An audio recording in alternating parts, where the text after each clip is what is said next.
Welcome to Crucial Dialogue, hosted by Reverend Roger Gambrell and Reverend Clinton Thomas, where we discuss pivotal and controversial issues for those that need nurturing and clarity in the faith. Converse with us. Ask any question you want. Meet us online and join the dialogue. This is Crucial Dialogue. Hello, everyone. Welcome back to Crucial Dialogue, where we discuss controversial and pivotal issues that need clarity in the faith.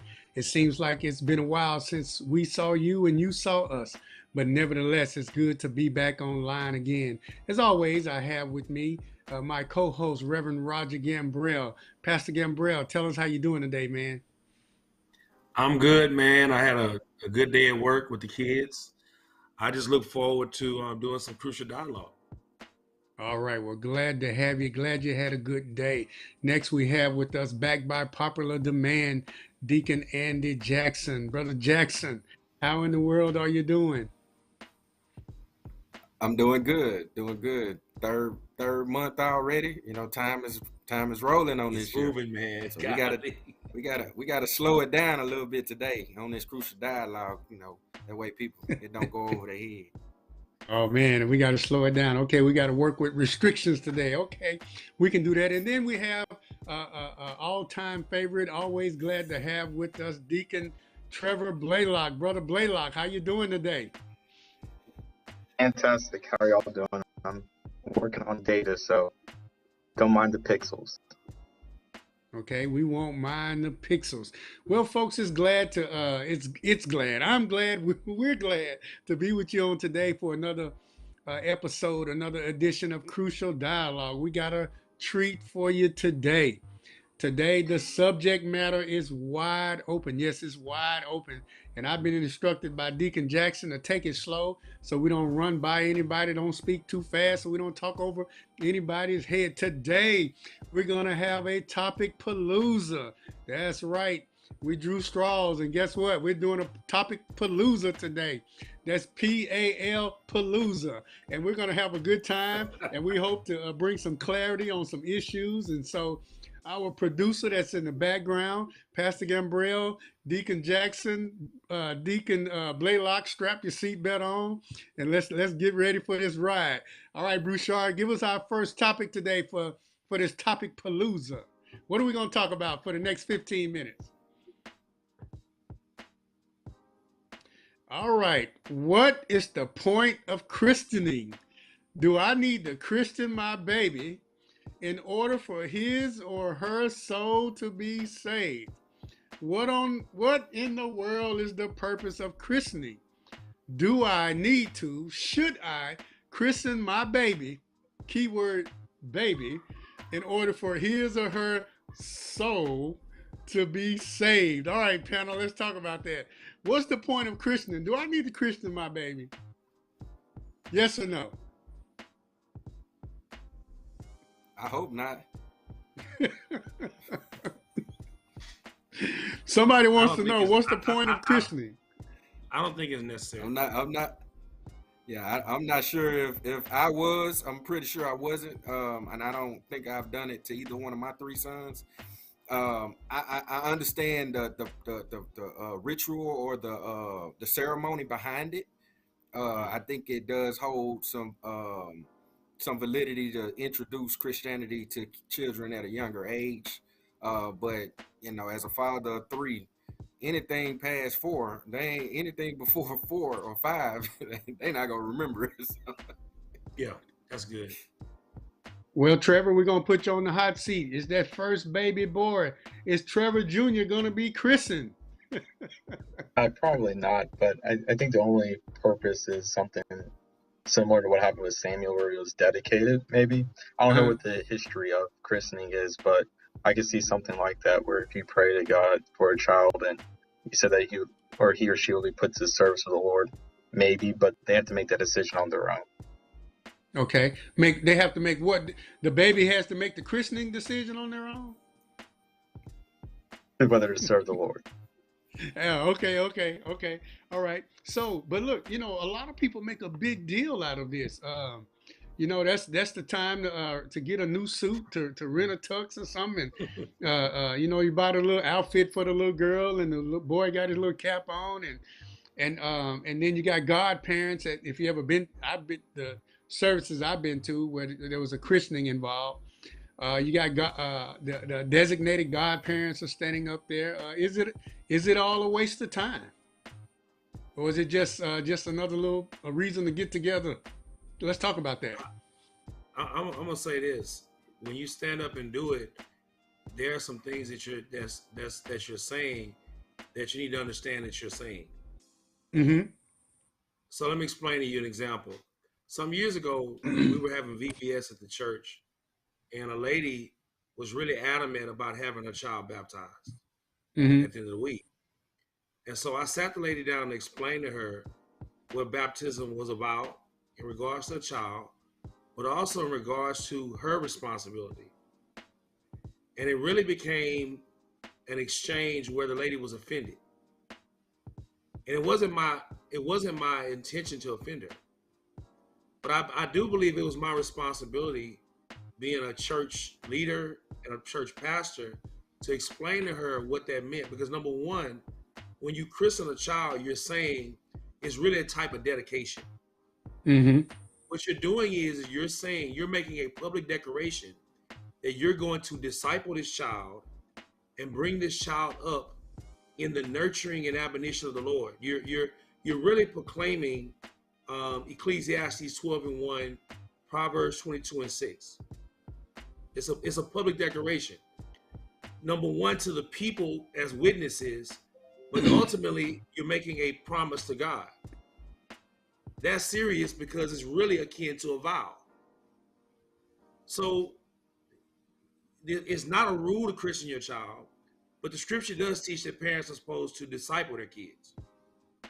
So in that sense, the christening, people need to understand that you're really, in a sense, making a vow. That's not commanded. So it's not necessary to christen a child, but it is necessary to disciple a child. So we need to be very careful about the things that we're going to publicly say that we really don't have the intentions of doing in terms of following up with. That's my concern with people. Say that last part again. My concern is, if you're going to make a public declaration, you need to be just as serious about following up to train the child and disciple the child and model for the child what Christ looks like. Because you're saying to the world, I'm going to train this child up to follow Christ. Okay, good. That's what I thought. So now let's talk to the godparents, because now they got God on the front of the parent. So let me ask the question. I didn't have godparents growing. My godparents were uncles and aunties and first cousins. Those are my godparents. Anybody on the panel have godparents growing up? Sure did. Tell us what that relationship, not necessarily yours, but what should that relationship be like? Because oftentimes we have hopefully we have the father and the mother at the christening, as a husband and wife. That's ideal. But if not, we have godparents up there. What is that relationship? What should it be like? The godparent, because like Pastor Gambrell just said, you're making a vow. So, Trevor, tell us about, because I can't speak for, my daughter has a godfather, and he does exceptional, and he's saved. He loves the Lord, and he spends time with her. They communicate on a regular basis, so they have a good relationship. So tell us, what's to be expected of these godparents, or are they just up there for show for photo ops? And I can't speak of necessarily. I have to ask my mom about the motivation. The godfather was a member of the church where Okay. I went to when I was a baby. So we took someone who was a friend of the families, and as well as the godmother was a friend of the families. And I can tell you that they both had their lives centered around the Lord. So I think that's one criteria. So they're supposed to be an example of what one who is seeking after God is. And I can tell you the interactions I had with them, they weren't promoting the world, but they were promoting God. So whether or not it's something that needs to be institutionalized, the fact that they were showing an example of what someone who loves God looks like had a benefit in my own life. Okay, great, man. Thanks for sharing that. So, we want to reach out. We want to hear from those of you that may be online with us virtually. If you are a godparent, or you have godparents, or you have godchildren, we want to hear from you. Have you participated in the christening? Were you there? You know, what's been your responsibility, or have you played an intricate role in raising the child up in the fear of the Lord? You know, we want to hear from you. Those of you that are out there, and this is a Topic-palooza, so we may move on, but you can still chat with us, and we'll come back to you. Deacon Jackson said to take it slow, so for those of you that are a little slow out there, we'll come back to you. Okay, and so. Whoa, don't look at me like that, Trevor. But I can say there has been a time when my wife and I were asked to be godparents, and I asked the parents, what are you expecting? You know, why are you asking? You know, is it because you think I'm financially stable? Are you asking me because I look so good and the pictures are gonna come out well when we take them? And I just really Hilarious. wanted to know. You know what I mean? Because to me, that's a serious question to ask somebody. And there has been times when Teresa and I said, no, that may not be. Especially when you just factor in different things, distance, apart. You know, I wouldn't want to just be a God father just for namesake. You know, I really would want to help the child grow up in the knowledge of the Lord, and so it's serious. So, but anyway, any other thoughts on being Christian, baby christenings, and things like that? Pastor Gambrell, I haven't.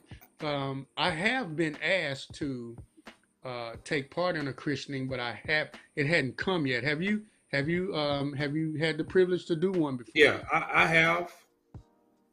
But I would tell the people in terms of choosing godparents to choose people that are in proximity to them, people Mm-hmm. they respect in terms of their walk with the Lord, and Mm-hmm. and to help them understand that they have permission to hold their child accountable. Mm-hmm. Um, Also, I know when we christened Phoebe, Mm-hmm. and even when we christened Seth, the godparents would be an extension of their parenting if something happened to my wife and I. Right. And we could not have family members that were responsible enough to handle our kids. Because my concern was when I looked at my family, there were a lot of people in my family I didn't trust to raise my kids because I wanted my kids to be raised in a godly atmosphere. Mm-hmm. So what I said to them was I needed their commitment that if something would happen to my wife and I, we could count on them to raise our kids in the things of the Lord. And that was a major issue for us, that our kids had a safe space, a family that they knew they could depend on. So that was our Mm-hmm. concern. Okay. Is that I a think tough a bigger, decision? I think a I'm bigger sorry. part of this question is like how tradition and culture over time become like equivalent to word. We on Crucial Dialogue, and we try to make sure we're dissecting the Bible when we're asked these questions. And so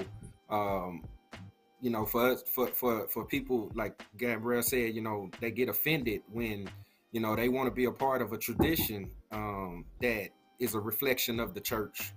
But when you get into the weeds of why, it's really just because it's a tradition.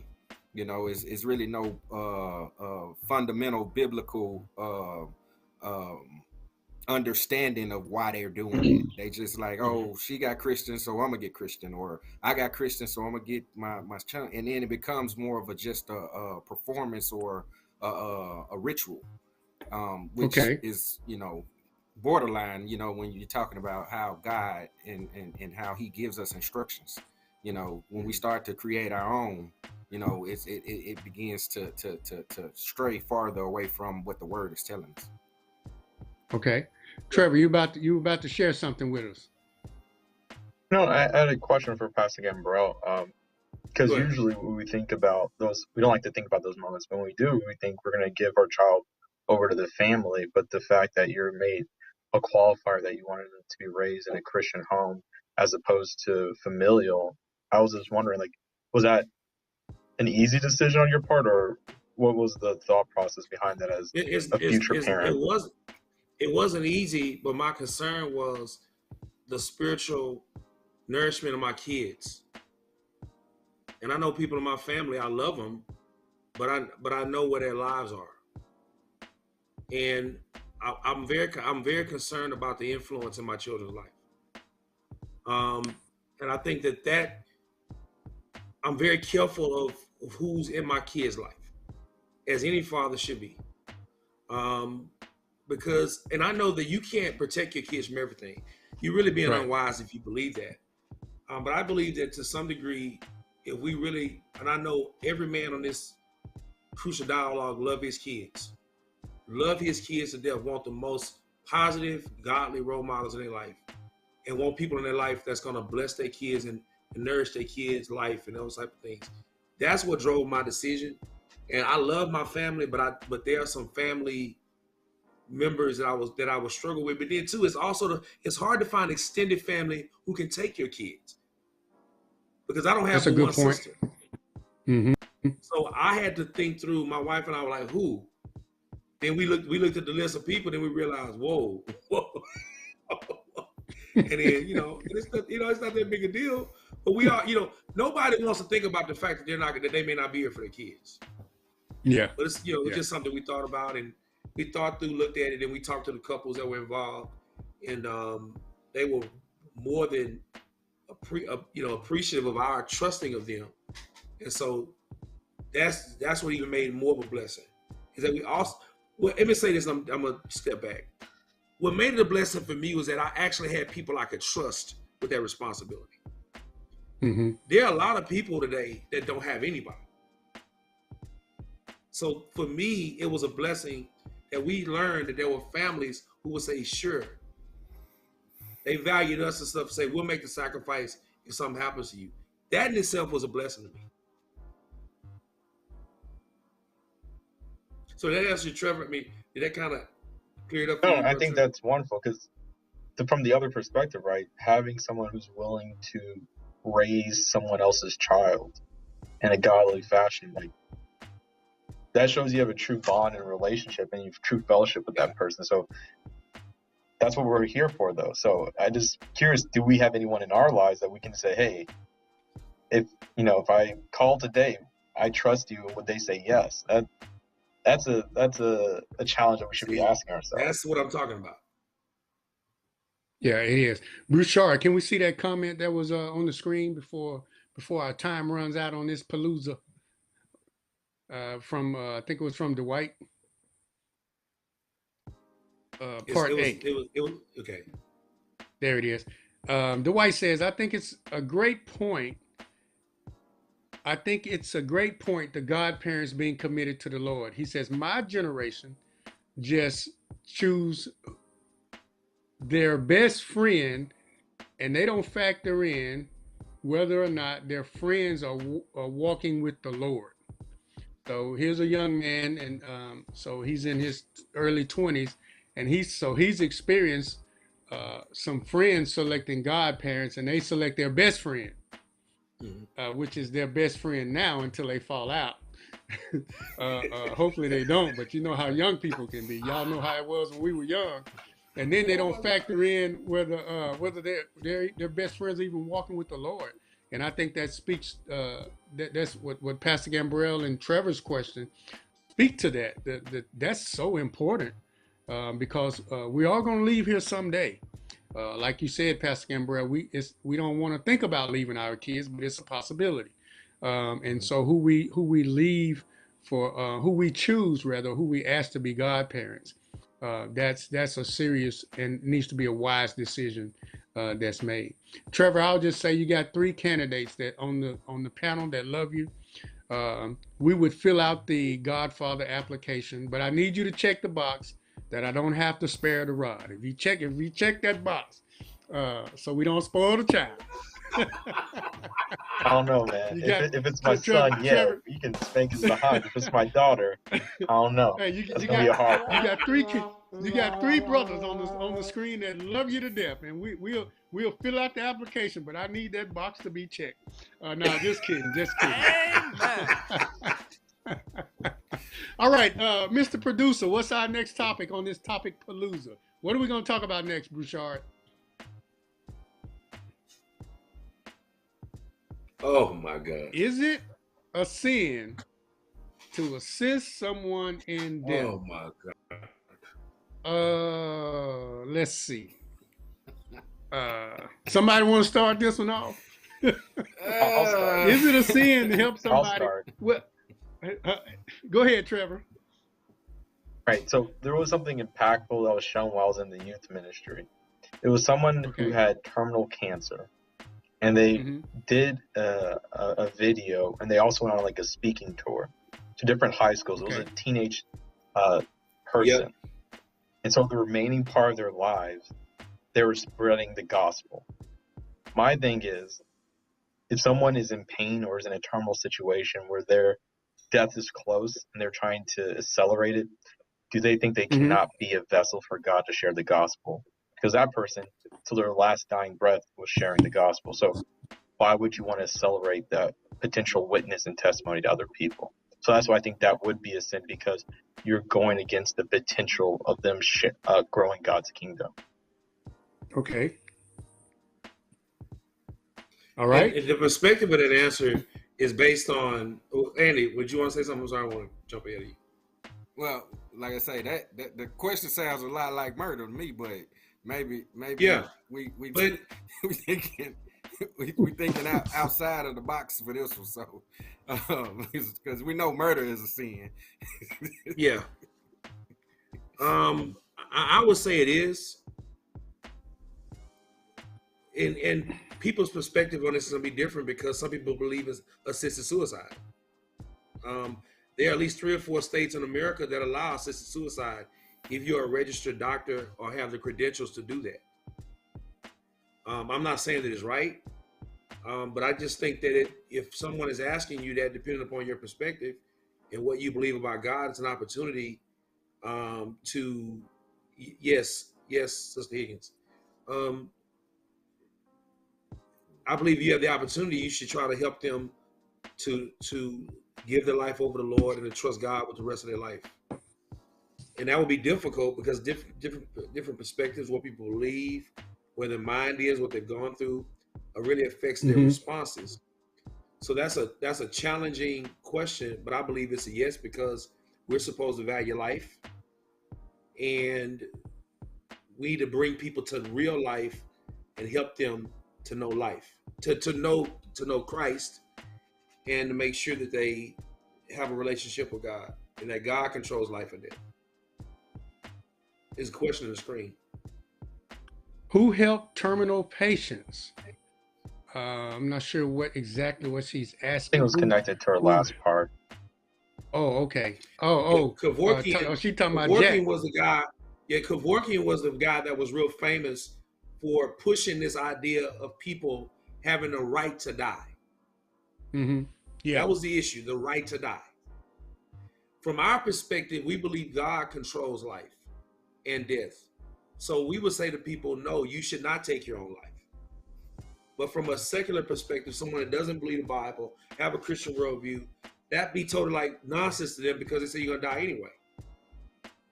But our perspective of death is different than unbelievers' perspective. Our perspective of life and death is totally different. So I think that it gets tricky though when you're dealing with a medical situation where the person is technically not alive, Yeah. and you have to make those decisions, and the machine is Yes. hooking them up. So I think that it gets a little gray area in there, as far as what the word says, because at Yeah. that point, if you are the what they call the power of attorney, or you're the person Yes. that is responsible for making that decision, it to me that's a gray area. If they're not functioning, and God, and if they didn't have the machine, then you would say that God has already made his decision. Mhm. Yeah, I agree totally. So I had to but make at that the same decision time, 6 months ago. yeah, they're still technically alive though. You know what I mean?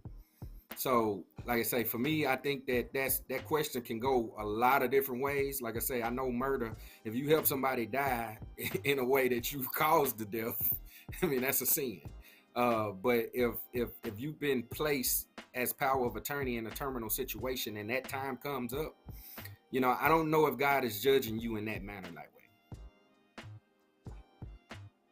Well, there are actually people that sign in a form. They call it the DNR, do not resuscitate. They will actually sign the form. If they're terminally ill or if they're having some physical challenges, that hey, if I stop breathing or my heart stops pumping, that's it. Don't perform CPR, and don't try to revive me. And you're right, there it does get a little tricky when we're talking about assisting someone in death, but I think the gray area becomes more black and white when we're talking about in the case of going to see Jack Kevorkian when he was alive. I think that's different versus somebody that may be deemed brain dead. Non-responsive, no activity. I think that's a little different. I But think some it's the people issues do you're initiating. sign the form. Say that again. I think I think the gray area is. I like what Brother Andy said. This is not about someone who's initiating death. Mm-hmm. We're talking about someone who's dying. It's obvious. The doctor has looked at the situation. All the signs demonstrate that the person's not alive. They're just the machine's breathing for them. They're brain dead. At that point, Mm-hmm. I think it's clear. But when you talking about Kevorkian, you're talking about someone who's initiating death. They're helping someone commit suicide. And that's what's going on with that. No, I would totally agree. And I don't think, I think he was a philanthropist. I think he was working. I don't think he was charging people. I don't know. I don't know the history of his practice or anything like that. But still, if he was running ads and he said, "Hey, if you want to die, come and see me," yeah, he was a serious perpetrator. As far as I'm concerned. So, is it a sin to assist someone in death? Those of you that are watching out there in the Facebook, maybe the YouTube world, we want to hear your thoughts. Do you think it's a sin to assist someone in death? Okay, and if we this dialogue could get really crucial if we brought in the A word. Y'all know what the A word is, don't you? Talking about assisting people in death. I'm talking about abortion, Pastor Gambriel. I saw that look. We don't want to talk about that, but it's assisting. You know what I mean? So, but anyway, Topic-palooza, director. Let's have our next topic. Hey man, give us something gonna bring some life to this meeting, Mr. Producer. A bomb on us. That's a little bomb. Yeah, you try to open up a can of worms. Well, just hey, maybe a dialogue for later on. I don't know. All right, is reincarnation real? Am I coming back as a stormtrooper from Star Wars? Is reincarnation real? Let's talk about that. Reincarnation. Is that a real deal? What do you think? From a biblical worldview, no. When we die, there are two places people go. Hebrews 9:27. We either go in the presence of God, or we go into hell. Right. So scripture's clear about that, from the Old Testament and the New Testament. Daniel 12 is another reference. If anyone out there is listening with their Bible, Daniel 12 is a good reference for that. So I would say, from a scriptural biblical worldview, reincarnation is not real. Why do we think people want to be reincarnated? What do we think? What's the mindset behind that? Maybe I didn't get a Well, the chance to world's get it their right on God. this time. What do you say, it's Trevor? human nature. Well, I said the world's their God, right? So they want to be next to their God. So they rather live another cycle, right, where you can, enjoy the world again. And I'm making things right. think that or make things right. But I think that perspective, they don't understand what heaven is then. Because they think this world is more preferable than heaven. When you have Paul struggling, and he was one of the original ministry leaders with justifying staying here on earth, and the only reason why to stay here on earth was to further God's kingdom. But if he's struggling with staying here versus heaven, then why are we trying to stay here? Again, for a redo. A do-over. Deacon Jackson, you had comments. Human nature is, the first rule of law is self-preservation. Until you can get to the place where you believe in that divine God, that Almighty, that something that's bigger than anything, then you're gonna leave stuff on the table here on earth. Nobody's perfect, so it's always a want or a need to redo. And if those that I know that believe in that, they kind of live life vicariously, as if they're gonna get another chance. You know what I mean? Okay. And so that's detrimental in its own, because the rule of law kind of goes out the window when you have people that are willing to accept that I'm gonna get another chance if I mess this up. Wow. I think with reincarnation, I think people get I think they get Pastor Gambriel mentioned one or two places. Okay. And I think people get life after death mixed up because their thinking is off with reincarnation. And so they think, and then, and then Hollywood doesn't help at all. Hollywood, and they got shows. I watched a documentary one time where the person said they died. They saw a light and they heard a voice in the light telling them to go do something. And then they did some stuff. And then next thing you know, the light went out and they woke back up and they was back. They had gone on a trip. They couldn't say where they went, and all of that, all of that kind of stuff. And I'm not, Hollywood really hurts people that don't know God, because they're thinking reincarnation. I'm going to come back, I'll get a chance to, I don't know if they think it's another planet somewhere. You die on Earth and you wake up and start over on. I don't know. It can just get as crazy as our imagination will allow us, I guess. Sounds like Scientology. I think the video games, games at the young age teaches them that. You know what I mean? Like, you got plenty of real lives. The lives that they sit there in a video game and they get shot up and then pop right back up in the same place that you was at. Keep on going. Not just Hollywood. Hollywood has played its role as far as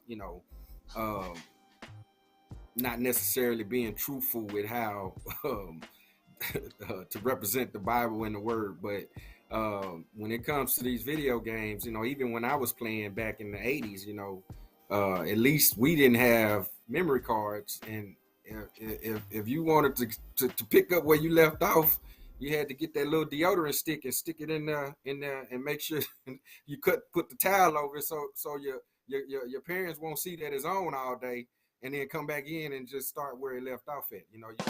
You can't cut it off and start back. You had me going with the deodorant and the towel. I was trying to figure brought back a memory. Oh, the deodorant stick. See, in the Nintendo. See, some people got that. See, I told you it's gonna go over their head. Yeah, I got it. Yeah. That's a memory. And I just Can you think just leave the TV off and leave the game on? Yeah. What do you say? No, because I remember playing when you play Super Mario, you can't save, right? So you just turn the TV off, we leave the system on, Turn but you the said you TV had to off. hide it. Yeah. You gotta hide that Oh. green light on the Yeah. On the console. console. Yeah, that light Burn goes to electricity. the you can't, Yeah. let's go tell it. But yeah, you're right. Television, advertisements, Hollywood, they do add a dimension to this thing of being reincarnated. I'm surprised it's not a sitcom out right now about being reincarnated. I remember one of our dialogues we talked about that show Touched by an Angel, I think it was. Wasn't that on Crucial Dialogue? We was talking about the misrepresentation along those lines, you know. So people, you know, you watch enough stuff or you listen to enough of it, you'll start to believe it. And you'll think, you know, there's a new Batman movie coming out. And on the trailer I saw the other day, Batman said something to the cat lady and he said, "You're going to get killed." And she said something to the point of, "I got 9 lives," or something like that. Or, "I got 8 more to go," or something, you know. So people are getting people are being misdirected when it comes to this thing about reincarnation, as far as coming back as something else. All right, any other thoughts on being Yeah, but I wanna also reincarnated? say Is this. it real? I want to say this: that a lot of this also is that if I'm reincarnated, I'm avoiding judgment. So if you think about Wow, it, didn't think about it like the that. Christian worldview is the Christian worldview is that when I die, I'm going to either go to heaven or hell, and I'm going to face judgment.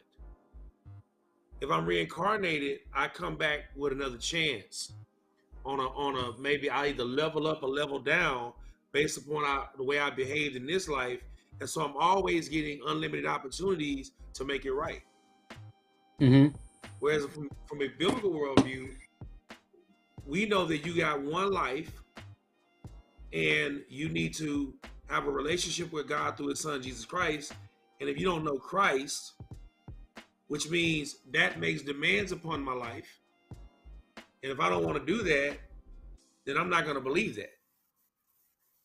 So a belief in a Christian worldview restricts what I can do.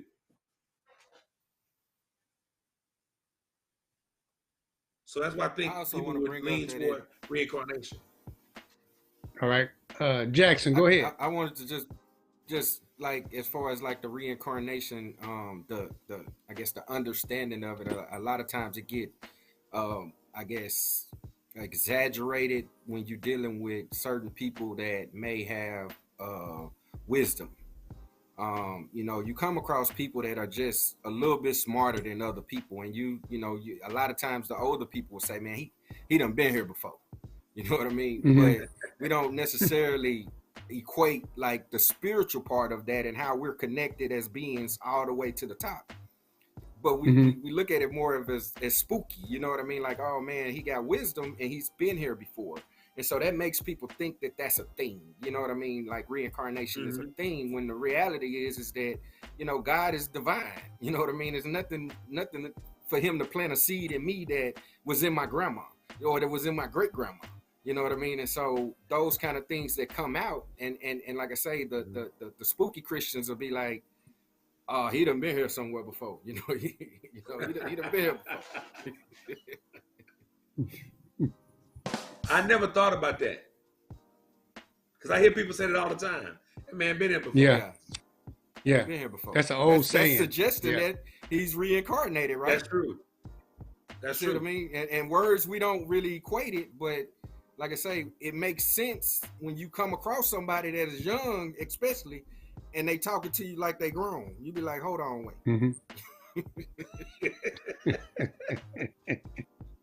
Yeah.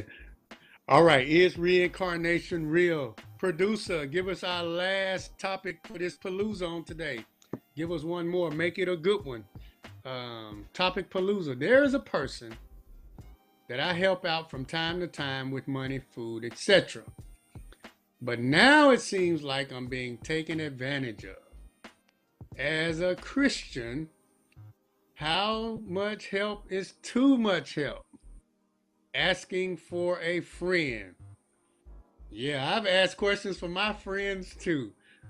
Thank you for sharing that question. As a person that I help out from time to time with food, money, and etc., gas money, bus fare, all of that. But now it seems like I'm being taken advantage of. As a Christian panel, how do we help this person to understand how much is too much? They're asking for their friend. All right, let's go. Andy How much is first. too much? Me first. Okay. So I'm Andy, gonna make Andy this simple. first. Yeah, we're gonna make it simple. If I can't help you, help me not to have to help you again, then it's too much. Say that one more time. Yeah, you went over If my I head. can't I'm help- slow. You got me with that one. If I can't help you not to Okay. have to ask me for help again, then it's too much help. Then I didn't help you at all. If I can't help you to help me, No, now if I can't help you one more not time, to one more have time. to ask me for help again, if I can't Uh-huh. help you not to have to ask me for help again, then I didn't help you. I'm not Mhm. helping you. Okay, I see So what you're once I saying. help you one time, if you coming back for more help, then I didn't help you. It's too much. But can't but solve they that trying to problem. help a friend across. They trying to help a friend across multiple categories though, because the first time they just needed some gas money. It all stems Huh? from one thing. I say it's gonna stem from one resource. If you Okay. need money, then I can help you with a job. I can't give you money and then you need money again. If you ain't willing to Uh-huh. work, then I can't help you. You know, Okay. if you need a driver's license or a car, it's just we have to draw the line when we realize that we're not helping. Mm-hmm. And I would say if we're really trying to help a friend and we have an established relationship, hopefully we know our friends' strengths and we know their weaknesses, and we don't feed their weaknesses and cause them to keep coming back, time after time, to where it becomes frustrating or it becomes a strain on the friendship because a whole lot of coming back is going on, and I would say it depends on the situation. It depends on how long it's been going on. How much help are they actually needing when they keep coming back for help. So because we're trying to help somebody help their friend. Remember now. So but good feedback. Pastor Gambrell, Trevor, any thoughts on how much is too much? Brother Bouchard, I'm gonna let Trevor answer, but I want you to look up a verse. 2 Thessalonians 3, starting in verse 7, gonna stop at verse 10. 2 Thessalonians chapter 3, verses 7 through 10. Go ahead, Brother Trevor. And I think it needs more context, because from their perspective, they're trying to find a way out of helping you, potentially, right? What is the limit that I can give, or it is over that I don't have to give anymore because I'm being taken advantage of? And maybe it is a test for them and their love of money. I don't know. Or maybe it is a person taken advantage of. Now, you're not supposed to be a fool, but at the same time, is money actually helping the situation? I would say money is not the greatest gift you can give a friend. It's a relationship with Jesus Christ. So the question is, are you just giving money and thinking that you're showing them the love of God? Because I think you're not doing the full thing, right? Because if you're just giving them money, then maybe that's why feel like you're being taken advantage of, because you're just trying to feel good by giving them money, as to really caring about what the problem is in their life. Amen. I don't know. And then we have a comment. We need to genuinely help people, but we should not be taken advantage of. All right? Help people, but not be taken advantage of. All right, come on with the verses, Pastor Gambrell. If he pulls it up in 2 Thessalonians chapter 3. Okay. Paul says this is, for you yourselves know how ye are to follow us, for we behave not ourselves, disorderly among you, verse 8. Neither did we eat any man's bread for nothing, but wrought with labor and travail night and day, that we might not be chargeable to any of you. This is Paul, an apostle. He could have sought, look what he says in verse 9, not because we have not the power, but to make ourselves an example unto you to follow us. So he's telling the Thessalonians, look, he says, we could have asked you guys for money, but we didn't. For even when we were with you, this is what we commanded, that if any man would not work, neither shall he eat. So, as Trevor said, I agree with both Trevor and Brother Andy, because we can sometimes become a problem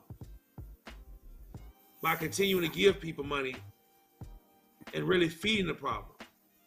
A crutch. And then with Trevor, we might be trying to appease our own conscience to feel good about we doing something, but then we realize I'm really becoming a problem.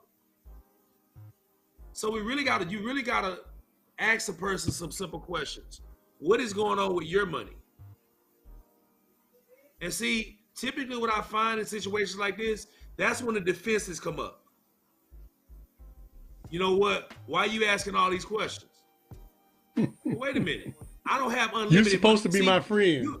But see, we don't have unlimited money. We're stewards ourselves.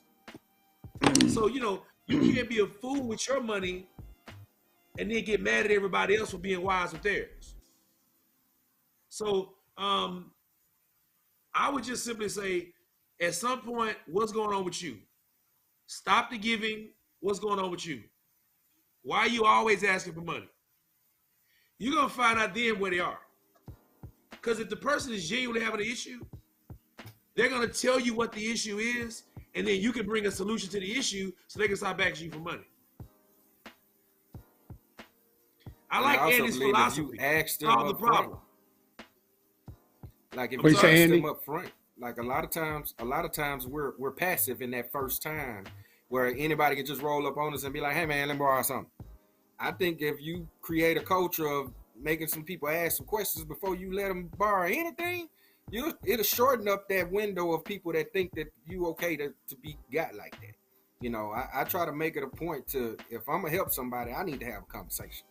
And this is at the beginning of the time. Like, for one, you see me as somebody that need help. I need to know why you see that. Like, what you know about me? So what you're saying, Andy, is... Now, you know what? Let me ask this question. So, Andy, you're questioning you're asking, what's the nature of our relationship that makes you feel like you can ask for this? And if it's that good, then you shouldn't have no problems answering any questions that I got. That's good. So it sounds like they're gonna get the questions the first time they need to borrow some money. And let me say this: it's too much. I think the issue is I think everything goes back to stewardship. I think when you see your money not so much as something that you have and you're selfish with, but it's something you're a steward of and you don't want to waste. I think if you look at it from that point of view, because we are stewards. And I don't want to, I don't want to be selfish and I help somebody who has a legitimate need. But at the same time, I have that attitude. I don't want to be taken advantage of. Because you don't need to be selfish. Once it's given away, it's given away. Yeah. And then so I think that's a good all of us earn a salary. All of us earn a salary. You know what I mean? Like, so if I can sit down and consciously think how long it took for me to make this money, then you're going to put a different value on it. If you took 10 hours a day to get $100, that's $10 an hour. So for somebody to just come up and roll up and ask in 5 minutes, can I get $50? And in my mind, I'm thinking that's 5 hours worth of work. It took you 5 hours.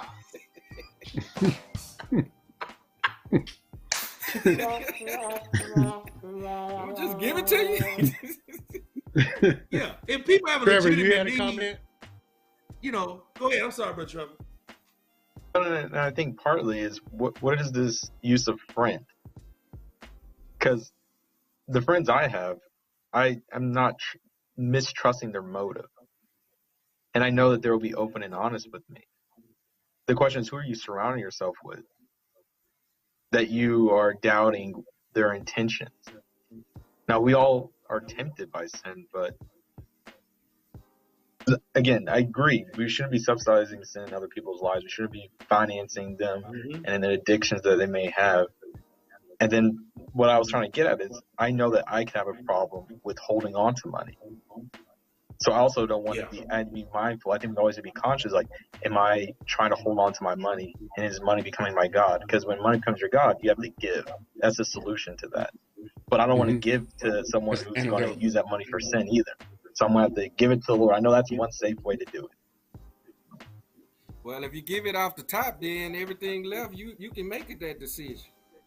Because if you give it off the top, then you done did your part.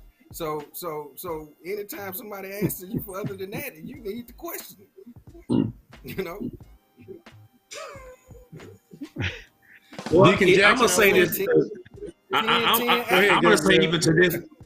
Let me say this. Number one, we can give it off the top, but it all belongs to God.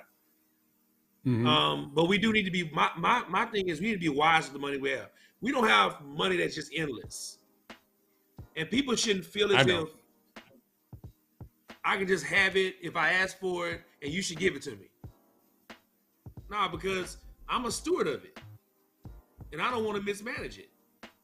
So that's kind of the tension we have when it comes to situations like that.